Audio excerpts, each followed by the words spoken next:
¿Y la gente común? La historia de la vida cotidiana que nadie te contó.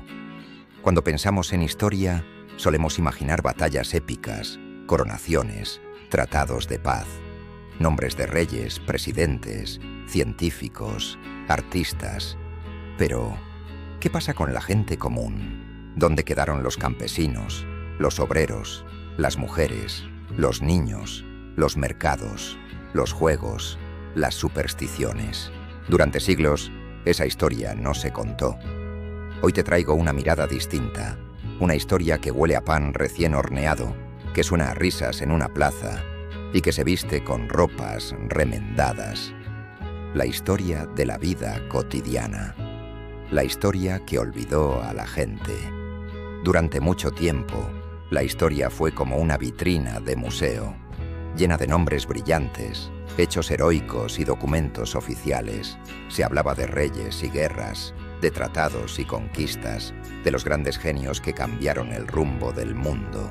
Y no está mal, pero hay un problema. Esa historia dejaba fuera a la mayoría de las personas. ¿Quién escribió esas biografías? ¿Desde qué perspectiva? ¿Y qué pasó con los que no dejaron monumentos ni libros? ¿Acaso sus vidas no cuentan? El giro del siglo XX.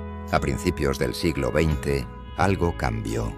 Un grupo de historiadores, sobre todo desde la Escuela de los Anales en Francia, empezó a decir: esperen, no podemos entender una sociedad solo mirando a sus élites.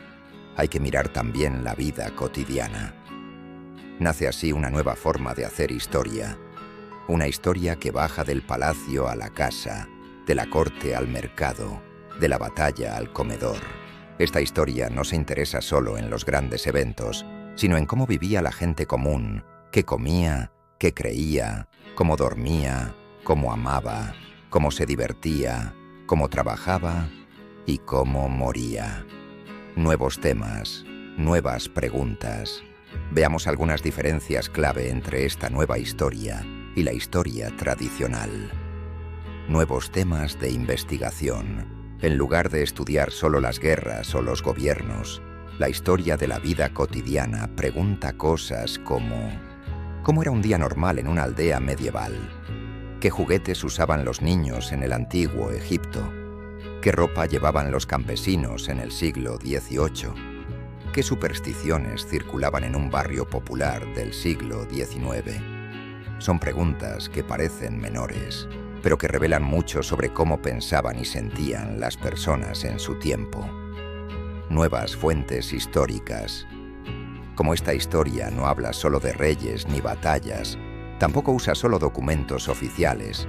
Aquí, todo puede ser una fuente, una fotografía familiar, una carta escrita a mano, un cartel publicitario, un par de zapatos desgastados, una receta de cocina, una canción popular.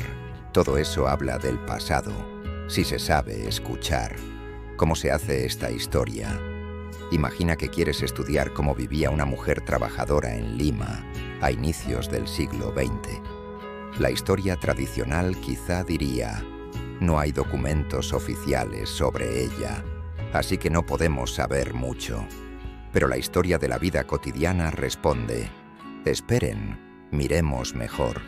Entonces buscas una prenda de ropa antigua en un museo, una carta escrita a un familiar que emigró, una fotografía de la época, un anuncio de jabón o leche en un periódico viejo, una canción criolla que sonaba en las radios, y a partir de ahí reconstruye su mundo, sus rutinas, sus sueños, sus miedos, sus alegrías, porque la historia también se esconde en lo común, en lo doméstico, en lo que no se escribió en mayúsculas.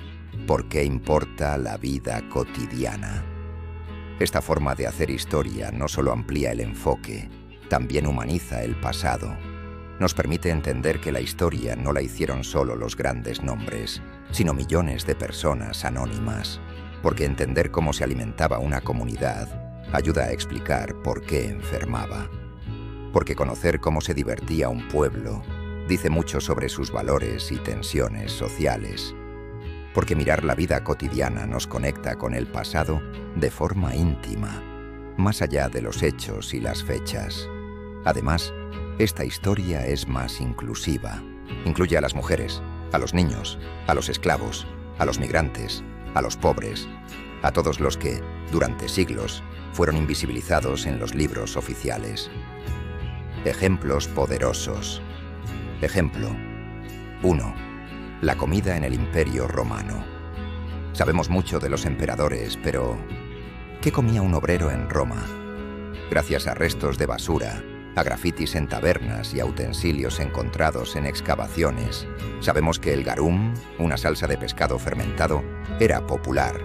Eso nos habla de gusto, de comercio, de alimentación, de salud, todo a partir de lo cotidiano. Ejemplo 2. La higiene en la Edad Media. ¿Los medievales eran sucios? ¿Se bañaban? Durante mucho tiempo se repitieron mitos, pero gracias a objetos como jabones, recipientes e incluso manuales de urbanidad de la época, sabemos que la gente sí se preocupaba por la limpieza, aunque con otras lógicas y recursos. La historia no es solo lo que pasó en los palacios o en los campos de batalla. La historia también está en las cocinas, en las camas, en los juegos, en las plazas. Contar la vida cotidiana es devolverle voz a quienes no la tuvieron. Es recuperar el aliento de quienes vivieron antes que nosotros, no como estatuas, sino como seres humanos.